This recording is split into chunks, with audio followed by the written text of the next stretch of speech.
to World of Tanks with Centurion Master. Today we're going to be reviewing the British Tier 7 medium tank, the Comet. Yeah, the Comet. A tank of mixed feelings for many people, I'm sure. And the first problem with the Comet was the Cromwell. A tank at Tier 6 which was massively fast, incredibly mobile, incredibly flexible, fun to drive, able to get you from flank to flank quickly, into those supporting positions, and probably one of the best pound for pound tanks in the game. And you end up going into Tier 7 with a lot of expectation and a degree of excitement, only to find that you're given another Cromwell with a little bit better armour on the hull, but a lot heavier chassis, and an engine of 600 horsepower, which is a little bit less than the fully upgraded Cromwell, and the same turret. The only difference now is you're against tanks at Tier 8 and 9, making it extremely difficult initially to be effective in this tank. It's not a bad tank, and when fully upgraded it can have some good results, but you probably are going to have to be a player with an extreme skill set or willing to spend a lot of money on the premium rounds to have those truly big games. I certainly am not a player with those skill sets, and I do have to spend money to have the bigger games in this tank. But it's not a complete letdown. It just requires a change in play style, and that's the first thing I think you've got to try and recognise. It's not the Cromwell. It is a different tank in its own right, and does require a different play style.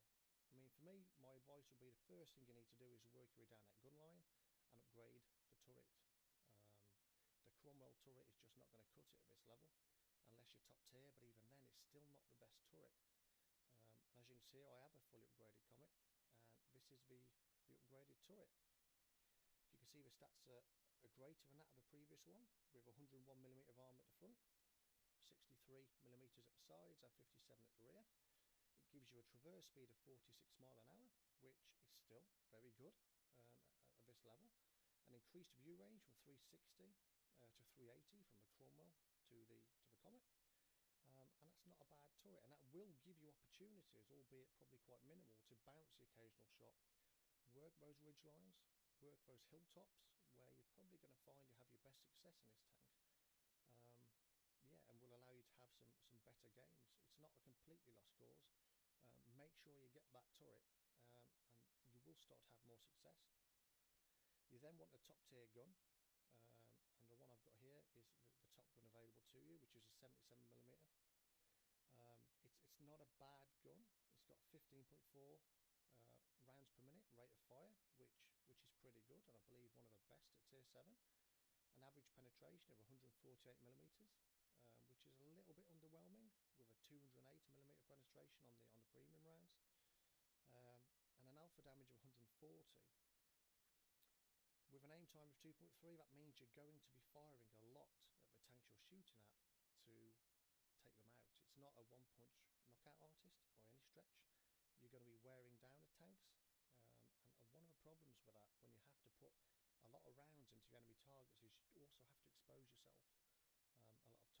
So it is going to require some quick reactions and a particular skill set to be truly effective in this tank. Average damage per minute, just over 2,000. Again, it's not massive, but it's okay, but it signifies the amount of rounds you're going to have to fire to really sort of like rattle through an enemy's hit points. And an aim time of 2.3, which isn't too bad. Coupled with a rate of fire of 15.4, you're probably best putting a vertical stabilizer on this tank to give you that little bit extra stability when putting fire down on the targets. So with the turret and the gun, I don't feel that this is a particularly bad tank. I just feel it does require a certain style to be truly effective. As you can see on the right hand side, if we go over to the stats, standard shell damage of 105 to 175 is kind of average, with a standard shell penetration again of 111 to 185, again average. Rate of fire 17.6 and a reload time of 3.4. A turret traverse speed of 49.5, which that's not bad. That isn't bad by any stretch of the imagination for a traverse speed. And then we get to the gun depression elevation, and this is where it really does excel. A minus 12 degrees gun depression is a really strong one, and will allow you to work those ridge lines and those hilltops. And with the effect of this upgraded turret in the right circumstances, you can be effective and kind of go hull down and, you know, rack up some big games. Hit points of 1150. Again, that's pretty good at this tier. I think it's probably in the top 3 or 4 for hit points. And then you've got the hull and turret armor. Again, the hull armor, 76 at the front, 42 at the sides, 31 at the rear. It's nothing sensational, and does indicate again that you're really only going to be effective when you're in hull down positions, and just working tanks behind ridges, on hilltops, aiming down onto your enemy, and trying to maximise where you can that improved turret at the top end. It's quite a heavy tank at 33 tons with an engine power of 682, specific power of 20.67, ultimately equaling in a top speed of 51.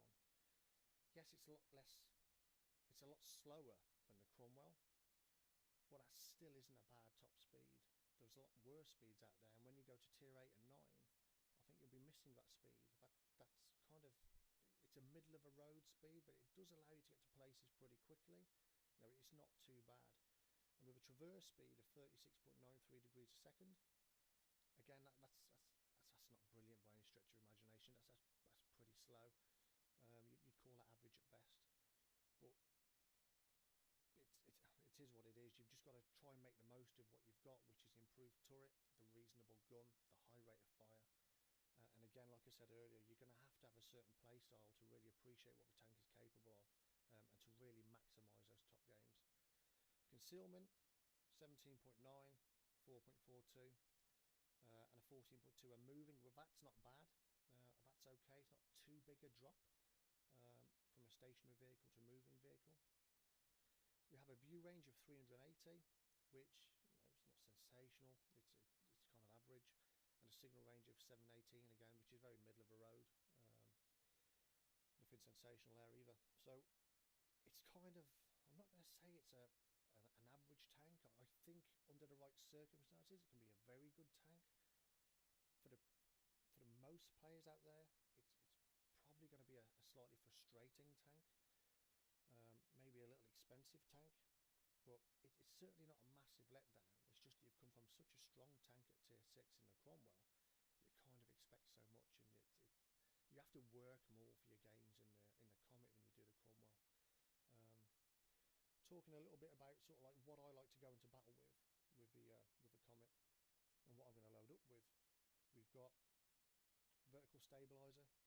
As I stressed before, it gives you extra accuracy during movement and turret rotation, and with the sheer rate of fire that this tank can put out and a quick aim time, you just want that little bit more stability to guarantee accuracy on the target.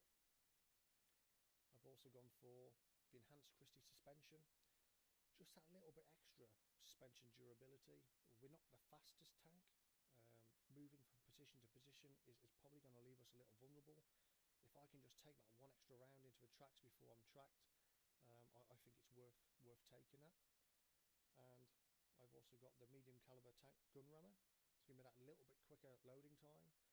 Again, like I said before, you're going to have to put a lot of rounds into the enemy to really whittle them down and get their health out of there before achieving a kill. And if I can do that little bit quicker, I probably will have to expose myself less times in the same space of time than I would do without it. Armour piercing 30. I do take 21 premium rounds with me. I do feel I'm going to use them a lot, especially in the tier 8 and 9 games. I find myself pretty ineffective. If I don't, I can achieve damage, and you will achieve damage depending on the type of player you are. But for me, it's a lot easier if I just spam that gold, because like I said before, I'm not the sort of player which is going to excel in this tank.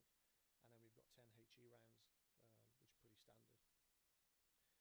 I also take with me that 100 octane gasoline. I will occasionally use a gold gasoline. It just gives me that little bit extra engine power and torque traverse speed for those situations where I need it. A large repair kit and a large first aid kit, because I do find that you get ammo racked in this a lot, and you will get penetrated quite easily with that weak armour, ultimately causing a lot of casualties within the tank. So yeah, you definitely, for me, need a repair kit and a first aid kit, and preferably large one, although a small one will make do depending on how you plan on playing this tank. So all in all, I mean, my thoughts on this tank, it's a solid tank. It doesn't do anything spectacularly. The better player you are, you're more likely you're going to have good games in this tank. That may sound daft, but I think it does require a certain play style to really maximise its potential. A bit of a letdown in the sense that you've come from such a spectacular tank at tier 6, but don't let that cloud your judgment on what this tank is really capable of. Give it the time of day, fully upgrade it, and play it before really casting your final judgment on it. And kind of appreciate what you've got before it's gone, because when you move into the higher tier tanks down this tank line, you'll certainly be losing the mobility and flexibility to a certain degree with the Centurion and Centurion 7.1.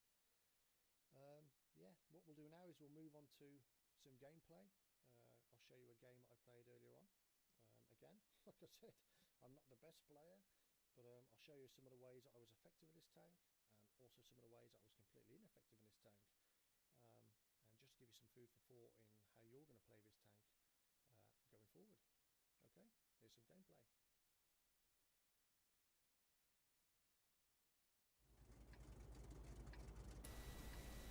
Right guys, and here we are on Erlenberg. We're in a tier 7 match and we're top tier, so we should have a chance of doing some pretty decent damage and maybe getting a few kills in this game. But I'll stress again, I am not the best player in World of Tanks, and I'm certainly not the best in the Comet. What I do like to do, however, is push forward onto this right hand flank, and for me it's definitely a flanking map. You're going to go down the left or the right depending on which end you're spawning from, but it's not a map that I'll tend to go down the middle on. And in the Comet I like to go up on this right hand side and use a natural sort of like rolling hillsides as cover to allow me to pop up and down and take shots at any opportunities which present themselves. At this point in my mind I was just going to sort of sit up here for a while, try and find out and figure out what the enemy were doing, whether they're going to push forward down a flank, whether they're going to sit back and defend the base, because ultimately their objective here is to completely defend and prevent us either killing them all or obviously taking a cap. We see a scout on the left hand side, the MT25, pop down to try and obviously get a few spots in for his friendly artillery, and in doing so leaves himself open, and we do manage to get a couple of shots in. 270 damage scored there, and then he parks in behind the building. I was just going to wait here for a bit to see if he popped out, but he wasn't brave enough. He did the right thing, he sat back, gave it 5 or 6 seconds, and then we've lost sight of him. We do hang around for a little bit, but he's not going to show. No, he's not. We're going to pull back, and over on the ridgeline on the right hand side we've got Swedish medium, the STRV, popping his head up and down on that ridgeline trying to spot what he can, and we snap a shot in for 141. And we do sit here a bit to try and get a few more shots in. He looks like he's going to keep popping up. He doesn't seem too keen on advancing. I can't say I blame him. Looks like I'm not the only person that wants to utilise this position. I was in two minds here whether to try and push forward a little bit or just sit back, claim what damage I can, and sort of like secure this area before we move forward. We have got 4 tanks in the immediate vicinity, and there's the 87. I was never going to penetrate him from where I am, certainly not with standard rounds. It's a very tough tank. We keep our focus on this Swedish medium. Snap a shot again and completely miss. My friendly heavy's really keen to try and get up there and do some damage to him. We creep forward. Oh, and I take one right there in the upper plate. Stayed there way too long, and Riley got punished for it. Scouts reappear, he's still in that same position, and our scout goes around and completely obliterates him. That's him taken out. It's 4-all at this point, quite evenly balanced. Certainly the right flank seems to be where most of the fighting is happening. Again, we're trying to get shots into this medium tank. I'm not being too brave here, I'll be honest. Just want to sit tucked in here, do whatever damage I can in relative safety. I don't have the best armour. And you can already see that even though I'm landing shots on targets occasionally, I'm not doing massive amounts of damage. We finally just do a runner. We try and get one in, but we go over the top. He cuts left, we're going to get one more shot off. Again, we're going to miss before he's finally taken out. And there we have it. It's now 8-6. We're not going to get a shot on this heavy, are we? There we are. Hits him for 129 damage, a VK36. Again, but we dunk this one into the left. Completely missing. We pull back, can't stay there too long. Don't want to take an unnecessary shot we don't need to. And at this point, I think we've got a Panzer sitting on top of the ridge. Extremely brave. So we're going to go round and get some shots into him. It's completely static. We've got no immediate danger around us. We can sit here and just fill him full of rounds. Straight into the cupola. And we finish him off for our first kill. Seems now that we've won the battle on the right hand side, and we can probably push forward a little bit, which is what I'm going to do. It's 10-7, we're in a reasonable position. Most of the tanks now I think are up in the upper right quadrant of the map. Maybe a little suppressed, so if we can squeeze them in, prevent them from coming out, I think that's what we should try and do as a team. A heavy tank is screaming for help over there for some reason.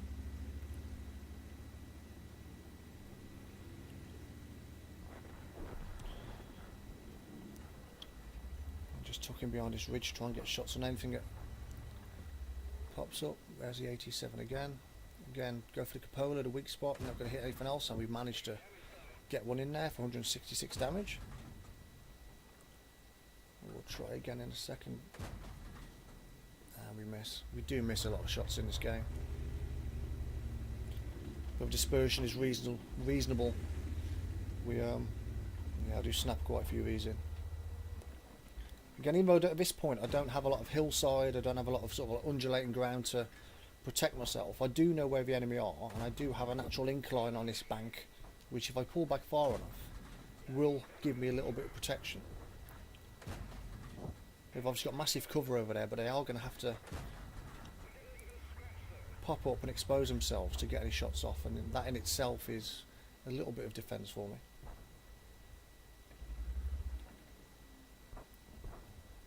Again, we're going to try and get shots into Polaris 87 and just absolutely no joy. Move forward to the left, don't want to stay in any one position for too long. Trying to put anything between me and the enemy, even if that's just a couple of bushes for increased camouflage. It's better than nothing. Again, there's barely anything showing, but we do manage to get one in for 158, and there's not too much left now on that 87 to whittle down. Pull back, constantly move position. Probably not in the most secure position here, and we do take one, but we managed to get one off quickly and finish him off. Went for the lower plate there, the very lower end of that 87. Anywhere above that, and I was going to struggle, but because of the angle I was shooting at, I was able to penetrate and get the kill. 12-11, it's still a close game. Can we snapshot one there, and it's never going to hit. We've got a scout going for the artillery on the left hand side, but the artillery, true warrior, blasts him to smithereens. He doesn't have a bad game actually, the artillery in this match. His fire was pretty effective from the outgo.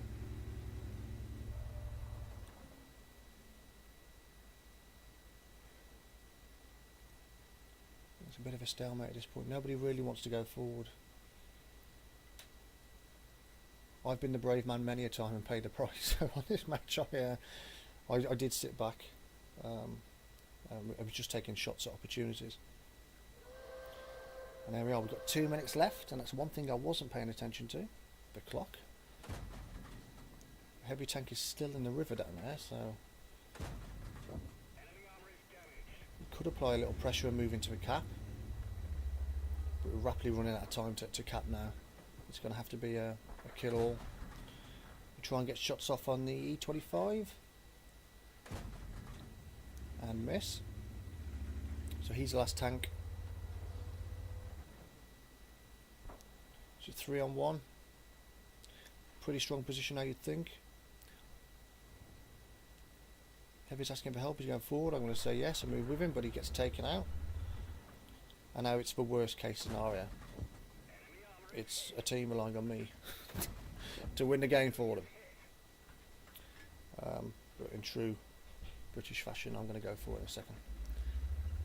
So we're down to a minute left now. I realise now I'm going to have to just go for it. There's nothing the artillery can do to help me. Last scene going from left to right, but he could have turned round. I'm getting advice from friendly where he could be, ultimately where he's going to be. No, I was sweating here, I've got to be honest. The pressure was on me a little bit. I auto-aim. I took the easy way out. And with the mobility of this tank, as you can see, it's not the greatest. I mean, I could have stopped and closed the distance. He's a tankster after all, with limited mobility himself, but I get the kill and breathed a sigh of relief. So not too bad a game, as you can see. Best part of 40,000 silver with 1,586 experience. We've got a first class mastery badge and a few other gongs to go with it. 3 kills, so I was pretty pleased with that one, all in all. On top of that, we've got a high caliber, so the most damage in the game. Team score, yeah, so 2,580 damage with 3 kills and a high caliber, top of the board, top of the game for both experience and kills. And damage, hence high caliber. So yeah, a pretty good game, and I was pleased with that. Detailed report: 38 shots fired, which is a lot. Missed a fair bit. 22 hits with 20 penetration, so that wasn't too bad, all in all. So yeah, a pretty good game. I was pretty pleased. Yeah, and there we have it, the Comet. A great tank if you're a great player, and for the rest of us, it's a good tank, and it's British, and I'm proud to be British, so I like it. Thank you very much for watching. Please subscribe to see future content, or please leave a comment down below, that would be greatly appreciated. And let me know if you want to see anything in particular, or if there's any way I can improve the videos I'm doing. Thank you very much, and take care, troops.